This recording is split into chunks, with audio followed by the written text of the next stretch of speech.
আসসালামু আলাইকুম। সঞ্চয়পত্র সম্পর্কিত প্রায়শ জিজ্ঞাসিত প্রশ্নটির উত্তর আজ পর্ব 5।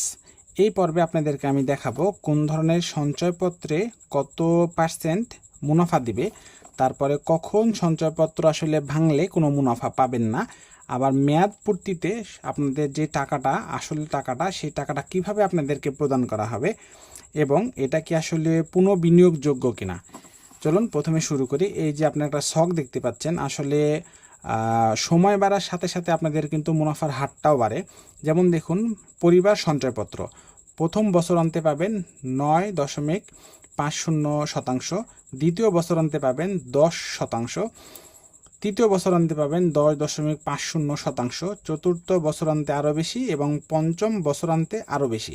এটা আপনারা মাথায় রাখবেন, সময় যত বাড়বে আপনাদের মুনাফার হারটাও তত বাড়বে। তারপরে প্রশ্ন যে সঞ্চয়পত্রের মুনাফা ও মেয়াদ পূর্তিতে আসল কিভাবে প্রদান করা হবে। আসলে আমি না পড়ে আপনাদেরকে একটু বুঝিয়ে দিচ্ছি। আপনারা সঞ্চয়পত্র যখন ক্রয় করেন ব্যাংকে বা বিভিন্ন প্রতিষ্ঠানে, তখন কিন্তু আপনারা একটা চেক দিয়েছেন, আপনাদের হিসাব নাম্বারটা দিয়েছেন।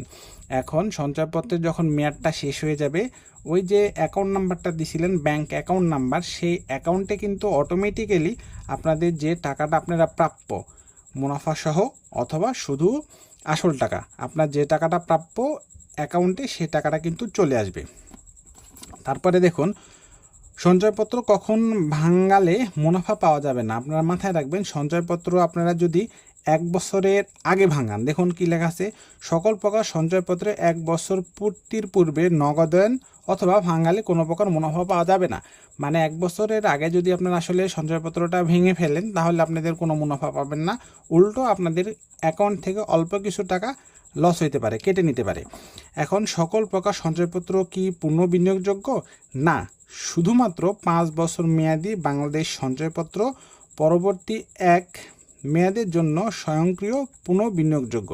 মানে এই যে আপনাদের সঞ্চয়পত্রটা আপনাদের মেয়াদ শেষ হওয়ার সাথে সাথে কিন্তু কি করতে হবে, আপনাদের অ্যাকাউন্টে টাকাটা চলে আসবে। আপনারা যদি মনে করেন আপনারা আবার সঞ্চয়পত্র করবেন, তাহলে আবার আগের নিয়মে ফর্ম পূরণ করে ছবি, এনআইডির ফটোকপি দিয়ে আবার কিন্তু সঞ্চয়পত্রটা ক্রয় করতে হবে। এই জিনিসটা আপনারা মাথায় রাখবেন।